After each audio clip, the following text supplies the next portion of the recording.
नमस्कार, स्वागत है आपका पब्लिक टाइम्स में और मैं हूं संध्या। तो चलिए बिना देरी किए जानते हैं बिहार की खास खबर को। सीएम नीतीश कुमार अपनी समाज सुधार यात्रा पर आज यानी बुधवार से निकल गए हैं। सीएम ने अपनी यात्रा तय कार्यक्रम के तहत चंपारण से शुरू की है। मुख्यमंत्री आज सुबह मोतिहारी पहुंचे, जहां से वो जनसभा को संबोधित किए और पूर्वी चंपारण और पश्चिमी चंपारण जिला से जुड़े। मुख्यमंत्री नीतीश कुमार का मोतिहारी में बेहद ही गर्मजोशी से स्वागत किया गया। मोतिहारी पहुंचकर सीएम ने हेलीपैड के पास नेताओं से मुलाकात किया। सीएम के कार्यक्रम को लेकर चयनित स्थल पर भव्य मंच बनाया गया है, जहां से मुख्यमंत्री जीविका दीदियों को संबोधित किए। जीविका दीदियों के साथ संवाद कार्यक्रम को लेकर सारी तैयारियां जोर शोर से की गई थी। बिहार के सरकारी स्कूलों में पढ़ना अब महंगा हो गया है। बिहार सरकार ने स्कूल के कई सेवाओं का शुल्क बढ़ा दिया है। यह शुल्क वृद्धि 2 गुना से 4 गुना तक की गई है। सरकार के इस फैसले से गरीब छात्रों की मुश्किलें बढ़ सकती हैं। शिक्षा विभाग ने इस संदर्भ में आदेश जारी कर दिया है। विभाग ने बिजली बिल से लेकर ID कार्ड बनवाने तक के शुल्क को सीधे 2 गुना कर दिया है। प्रवेश शुल्क 15 से बढ़ाकर 50 रुपये कर दिया गया है। सरकारी नौकरी 2022 का इंतजार कर रहे अभ्यर्थियों के लिए नया साल 2022 मंगलमय रहने वाला है। बिहार में 17,000 से अधिक पदों पर नियुक्ति होगी।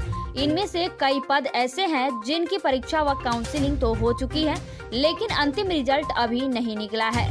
वहीं कई नए पदों पर वैकेंसी भी निकलने वाली है। बिहार में सरकारी नौकरी के लिए कई पदों पर नियुक्ति होगी।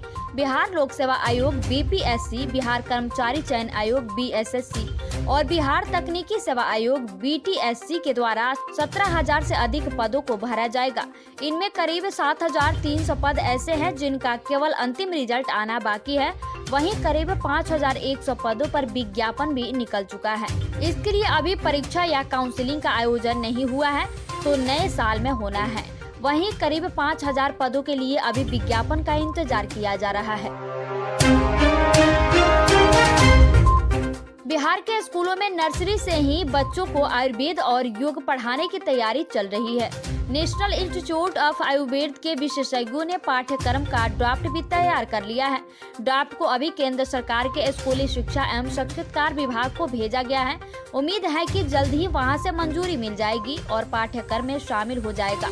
इस बात की जानकारी आयुष मंत्रालय की ओर से लोकसभा में सरकार के मंत्री ने दे दी है। सरकार के इस कदम का स्वागत करते हुए आयुष मेडिकल एसोसिएशन के राष्ट्रीय प्रवक्ता डॉक्टर राकेश पांडे ने बताया कि केंद्र सरकार की इच्छा रही है कि हजारों वर्ष पुराना आयुर्वेद योग की गंभीरता से लागू किए जाएं।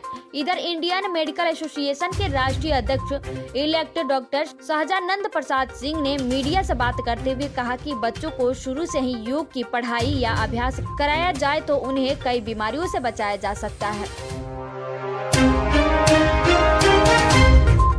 बिहार में सोनपुर रेल मंडल के कुर्सेला व कोसी ब्लॉक हट में नॉन इंटरलॉकिंग काम से 22 से 28 दिसंबर के बीच 22 ट्रेनों का परिचालन अलग अलग तारीख में रद्द किया गया है।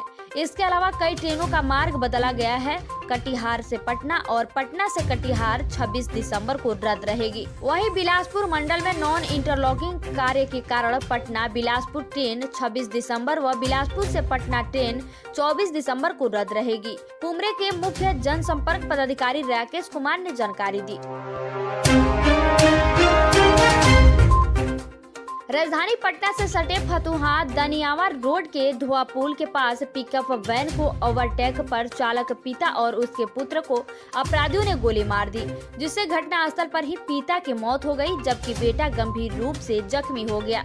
उसे इलाज के लिए पटना के NMCH में भर्ती कराया गया है, जहां पर उसकी स्थिति गंभीर बनी हुई है।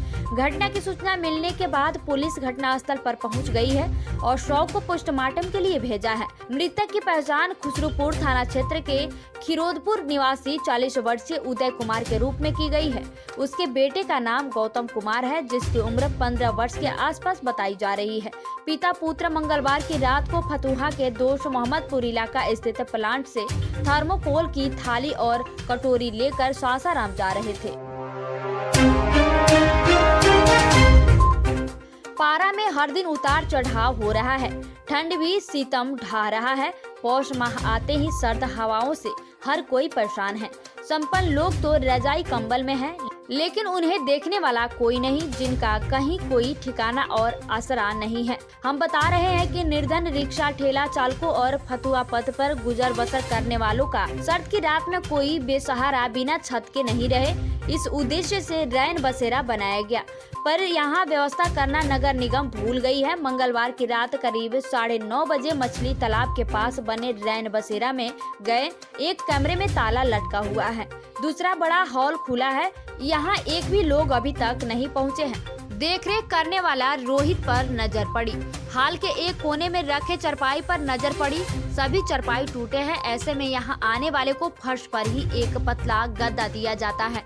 पूछने पर मालूम चला कि कई बार चरपाई को बदलने के लिए कहा गया, पर किसी का ध्यान नहीं गया। काफी देर तक रहने के बाद टीम यहाँ से निकल गई।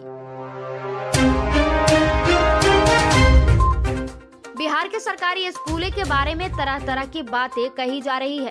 कहीं शिक्षक है तो कहीं भवन नहीं, भवन है तो शिक्षक नहीं, शिक्षक और भवन दोनों है तो छात्र नहीं। लेकिन इन सब के इतर बिहार में मोबाइल स्कूल यानी चलंत विद्यालय का भी संचालन हो रहा है। अगर आपको देखना है तो आपको सहरसा के सरायगढ़ भपटियाही प्रखंड आना होगा। यहाँ कोसी तटबंध के अंदर कई विद्यालय ऐसे हैं जो आज यहाँ तो कल वहाँ चलते देखा जा सकते हैं।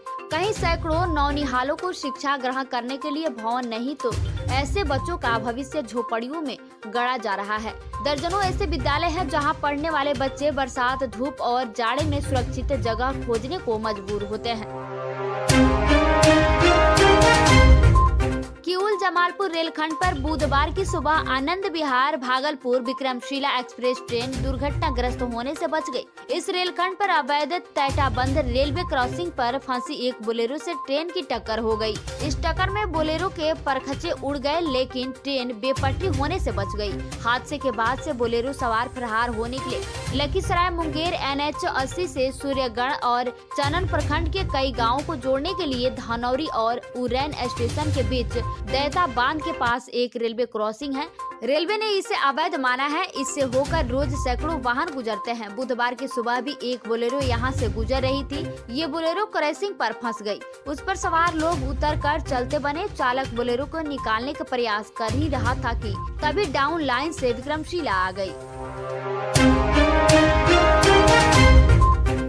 बिहार के स्कूलों में पढ़ाई करना अब थोड़ा महंगा हो गया है। राज्य में 9वीं और 11वीं के लिए नामांकन और परीक्षा के लिए शुल्क 2.5 गुना तक बढ़ा दिया गया है। शिक्षा विभाग पहले भी इन मदों में बेहद मामूली शुल्क लेता रहा है। लंबे समय के बाद इस शुल्क में इजाफा किया गया है। राज्य के राजकीयकृत एवं मान्यता प्राप्त माध्यमिक और उच्च माध्यमिक विद्यालयों में विद्यार्थियों से कक्षा 9वीं और कक्षा 11वीं में नामांकन शुल्क अब 50 रुपये लगेंगे।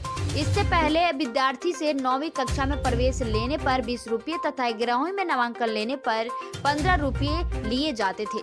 9वीं कक्षा में परीक्षा शुल्क 75 रुपये और 11वीं के कला व वाणिज्य संकाय में परीक्षा शुल्क 100 रुपये और विज्ञान संकाय में परीक्षा शुल्क 120 रुपये लिए जाएंगे। पटना के मोटरयान निरीक्षक रहे मृत्युंजय कुमार सिंह की काली कमाई देखकर आर्थिक अपराध इकाई के अफसर भी हैरान हैं। काली कमाई का आलम ऐसा कि खुद तो करोड़पति बना ही, पत्नी और दोनों सालों को भी करोड़पति बना दिया। दोनों सालों के खाते में 1 करोड़ तो मिले ही, 40 लाख की महंगी फॉर्च्यूनर और SUV जैसी गाड़ी भी मिली। इतना ही नहीं, जांच में यह भी पाया गया कि अवैध कमाई छिपाने को फर्जी कंपनी बनाई गई, जिससे पैसों का लेन देन कर उसे सफेद बनाने की कोशिश की गई। ऐसे में EOU की टीम आरोपित MVI पर मनी लॉन्ड्रिंग का केस भी कर सकती है। पैसों के लेन देन में भी चेन ट्रांसफर का इस्तेमाल किया गया ताकि उसे भी सफेद बनाया जा सके। नए साल के जश्न पर पुलिस का कड़ा पहरा होगा। शराबबंदियों व धंधेबाजों की धरपकड़ के लिए पुलिस ठिकानों पर ताबड़तोड़ छापेमारी करेगी। छापेमारी का यह अभियान 27 दिसंबर से 1 जनवरी की रात तक चलेगा।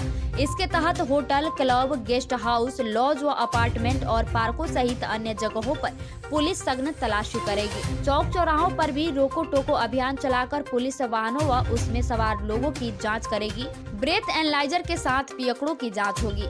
इसके लिए SSP उपेंद्र शर्मा की ओर से भी थानों को अतिरिक्त बल मुहैया कराया जाएगा। तो ये थी बिहार की खास खबर। धन्यवाद।